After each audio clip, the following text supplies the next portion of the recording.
Mr. Michael Johns was a Desert Storm and Haiti Uphold Democracy veteran. He was born in Syracuse, New York on September 7, 1972. He was in the Army from September 11, 1990 to June 23, 1996. He did a great service for this country, and as well as every other veteran, he should be remembered for his military service. Mr. Michael Johns was born into a military family that started back when his grandfather enlisted in the Army during World War II. So, who was the first person in your family to join the Army? Well, my grandfather was in the Army actually in World War II. Due to his father and mother being in the service at the time, he had to move about every 2 or 3 years, and he lived in many states along the East Coast. Due to his father and mother being in the military, it was kind of a given thing that he had to be in the military. He enlisted in the Army in 1990 and went into service right after high school. During his basic training, he went around to different stations. Some of the stations included standard infantry training, and he also had to go to orientations about the military, along with job-specific training. He was 135 pounds when he enlisted in the Army, and after his training, he was about 185 pounds, just from the extra muscle he had built up after he left training. Before his service in Haiti is when he really had a lot of job-specific training, but when he went to Desert Storm, there was really no specific training necessary.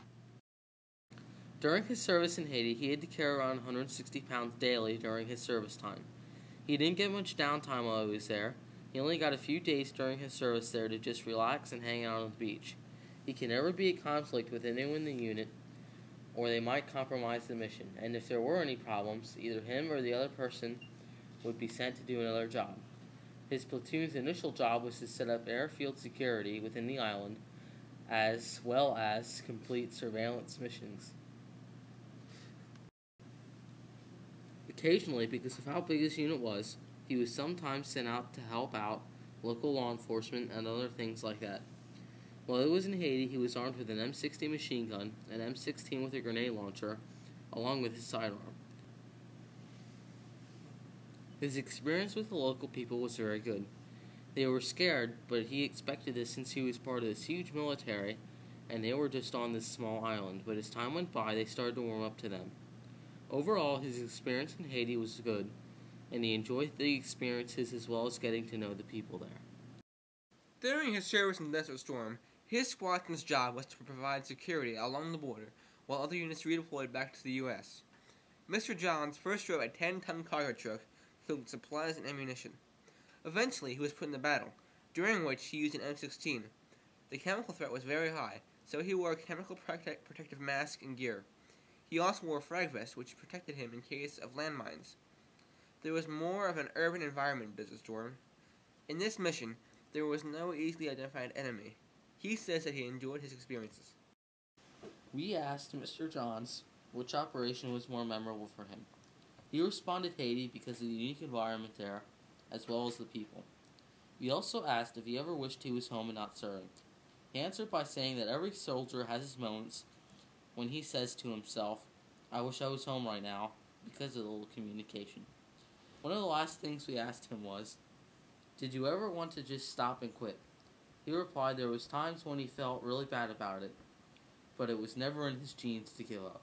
Did you ever feel during your training that you just wanted to give up and leave? I think I've always had this notion that I never was going to quit anything. So it definitely, there's some points there I can remember. So really, me thinking this sucks pretty bad, but I just don't think it was ever in my genes or my genetic makeup to just want to walk away and quit. That applied to any school or any type of challenges I had. It was never really something I considered. After he got out of the Army, he worked in construction for about a year and a half. For about 3 years, he was a private eye. He is currently an abuse desk manager for CenturyLink and resides in Raleigh, North Carolina. We thank Mr. Michael Johns for his service in the U.S. Army.